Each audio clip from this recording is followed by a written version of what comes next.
They say don't meet your heroes, but if you believe that, you're probably idolizing the wrong heroes. Like for me, this is the hero, and I'm meeting it today. This is the Diablo, the car that introduced me to the word Lamborghini. This is the car that I had on my room as a poster. I don't think they make it like this anymore. I don't even think many kids have posters like this anymore, because you see, Lamborghini has improved through the years. They have been making more aerodynamic cars than the likes that you see here. You also have the Murcielago right here. I never saw that car in the flesh. I only played it on video games. And speaking of video games, there were some cars like this which are probably not even featured in too many video games. This is the Revuelto, the car that would have been the ideal daily driver for Batman. And then this is the Veneno, the car that literally told me today what going weak in the knees feels like. And then there's the Centenario, the Cyan, and then the blast from the past, the Lamborghini Countach. Again, the first time I'm actually seeing it in flesh and metal, and it looks beautiful. And speaking of Countach, this is the original Countach. I mean, look at the form. Even today, even in the latest of Lamborghinis, you'll still see a bit of this DNA, a bit of this form. A Bertone classic. But organic forms, this is what defines Lamborghini. Even though you see a bit of Countach in every new Lamborghini, the Miura is the one that will go any petrol head weak in the knees. I mean, just look at the flow, just look at the form, just look at those lines. I can go on and on. The car is simply beautiful. Now, what is common for all of these cars apart from that badge on the hood? Well, it's what's under the hood, or rather, behind the car. Is this a V12 engine? And guess what? Even right now, in 2024, the V12 lives on. In fact, today, what we are going to be driving is their latest offering in the V12 space. Take a look.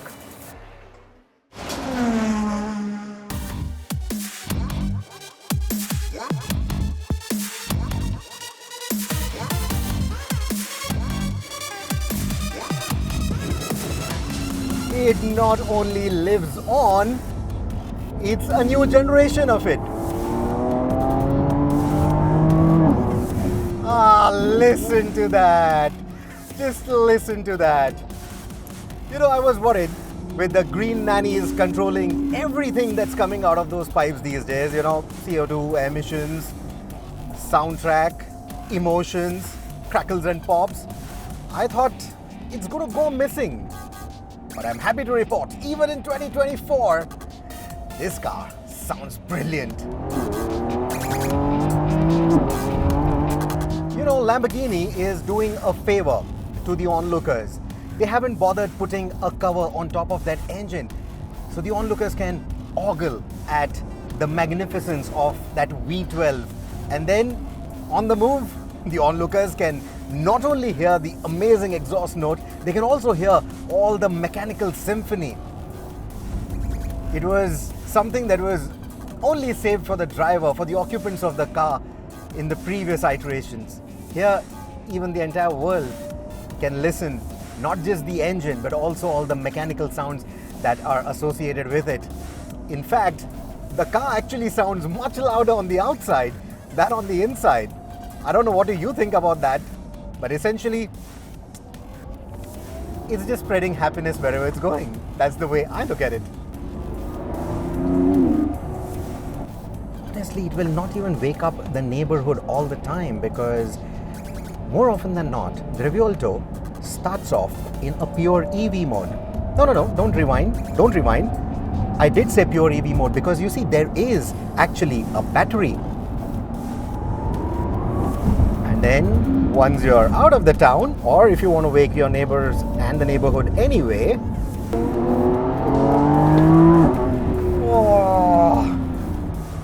you can do that too.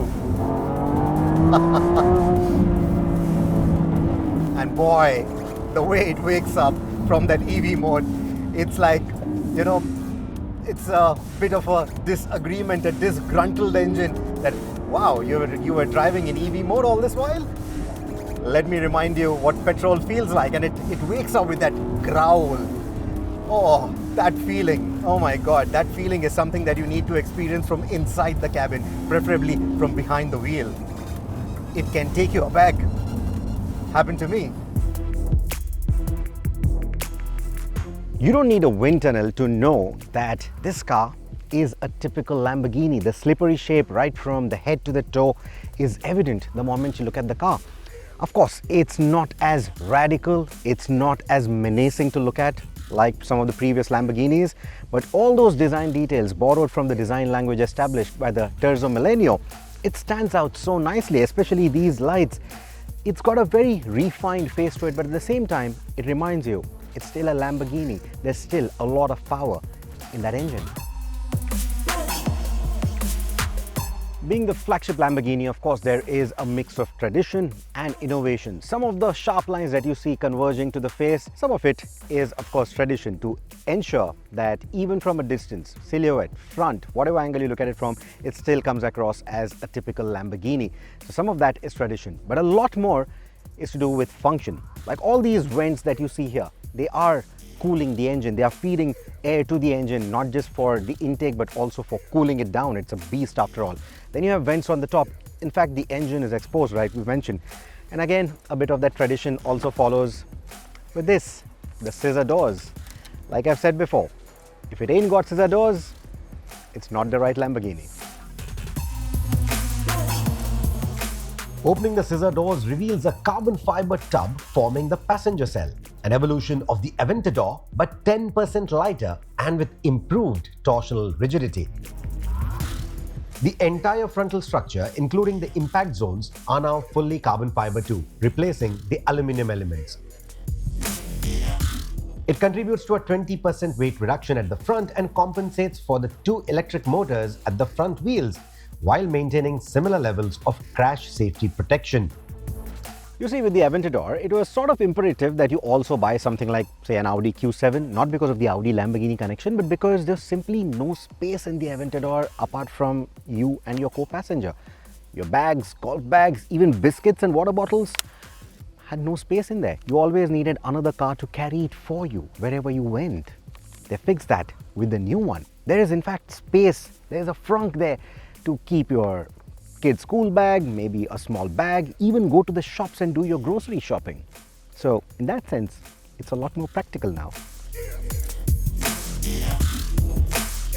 Inside, the cabin is a blend of familiar and new age tech elements and looks fantastic. It's got all the familiar elements: a fighter jet style cover for the starter button, floating vertical instrument panel that looks like it came from a Ducati Desert X, and a roundish steering wheel. Yes, even in 2024.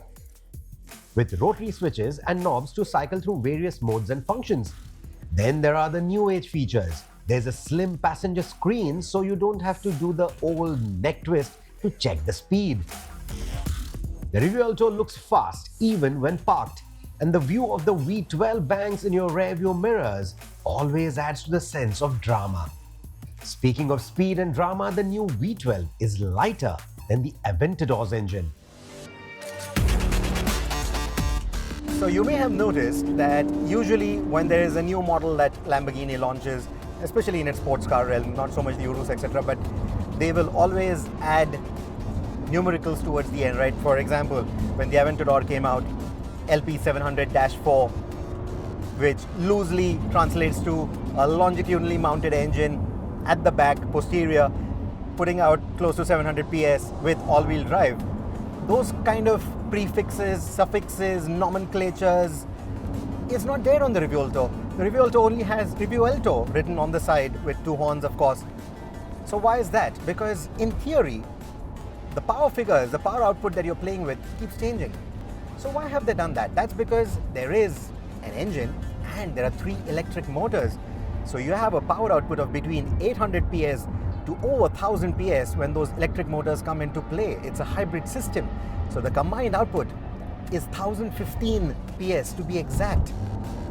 That's a lot, right? Now, of course, if you've experienced what Lamborghini's V12s feel like, you would expect a V12 from Lamborghini putting up 1000 horsepower is going to be absolutely manic, right? It is. It definitely is. But in today's times of advanced electronics, it's a lot more measured and in a good way. It doesn't kill your fun in any way, but it's a lot manageable. So you can literally flirt with those 1,000 horses. And the way it does that, it's just amazing. Because you see, the 4 in those previous names stood for all-wheel drive. They still have an all-wheel drive, but now even the all-wheel drive system is hybrid. So essentially, there are 2 motors in the front that are literally ensuring that you get fast, grippy corner exits, while the big engine and an extra motor is helping you with the rear wheel drive. So what you get is an all-wheel drive system which, unlike any previous Lamborghini, doesn't feel understeery at all. In fact, the agility, the nimbleness of this thing, oh my God. Even on such tight, winding roads is simply amazing. You don't need to be on a racetrack to really enjoy this car.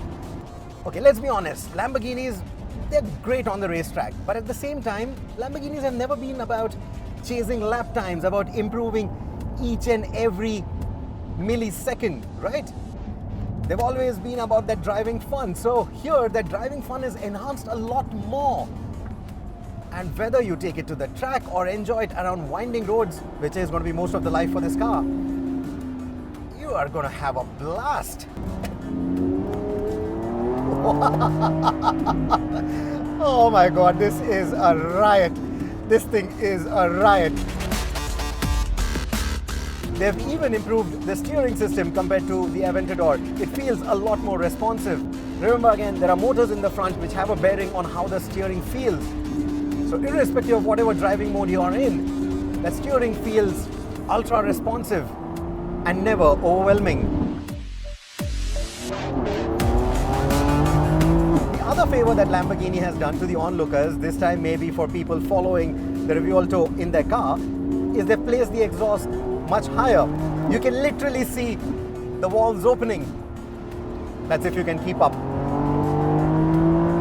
And if you do keep up, those big tires are in all likelihood going to throw so many pebbles, or literally fire so many pebbles at your windscreen, you're going to need a new windscreen if you try to keep up with this car. The other brilliant bit is you also do not understand when the handover is happening between the electric motors and the petrol powertrain, between the electric brakes and the physical brakes, etc. All these handovers are nicely masked. It's just brilliant. It's just too good.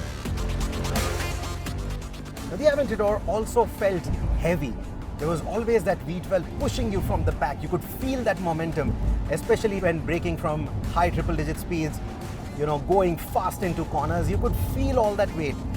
It made the Huracan, the Gallardos feel a lot more manageable, a lot more easy to live with. But this morning, we drove the Huracan Technica, and then I got behind the wheel of the Revuelto, and the Revuelto actually feels friendlier. The new 8-speed dual-clutch transmission gets the engine and rear electric motor to sing in perfect harmony. The Aventador's ISR transmission was dramatic, literally jolting your brain with every shift. The Revuelto's gear shifts, on the other hand, are smoother, almost luxury car-like. The steering is a marked improvement too, no longer requiring you to muscle it around like an Aventador. Though I must say, I kind of miss that wrestling match. The Huracan Technica and the STO might still have the upper hand in the steering feel, in my opinion. It actually feels like the easier car to drive, and that's saying something. It just doesn't feel heavy. It's 1700 something. It doesn't feel like it at all. There's a running joke that Audi and Lamborghini meetings happen more often in Ingolstadt than in Sant'Agata Bolognese, because Italian roads are as bumpy as a teenager's first shave. Yet the Revuelto handles it all with aplomb, thanks to a completely customizable suspension setup. 3 electric motors, a battery pack, and that big engine, and still it just feels nice and light. It doesn't feel as much work as, say, a Huracan, and certainly not as much as an Aventador. Now, some of you may like it, some of you may not like that feeling, but I think honestly most people are going to enjoy how practical in relative terms this supercar feels. It's simply amazing. In conclusion, it just feels like a refined Diablo, and I don't mean the car that we started the story with. Diablo in Spanish translates to the devil, the beast, which it still is, but it's just more refined, more suave in its approach. It's the son of the bully, still has all of those traits, but it went to Harvard. It's a bit of that. It's something that the Diablo, the Murcielago, and of course even the Aventador are going to be proud of. Oof, what a car. What a car. So glad the V12 lives on to make another generation happy, to make another generation of dreamers. This is what dream cars are made of.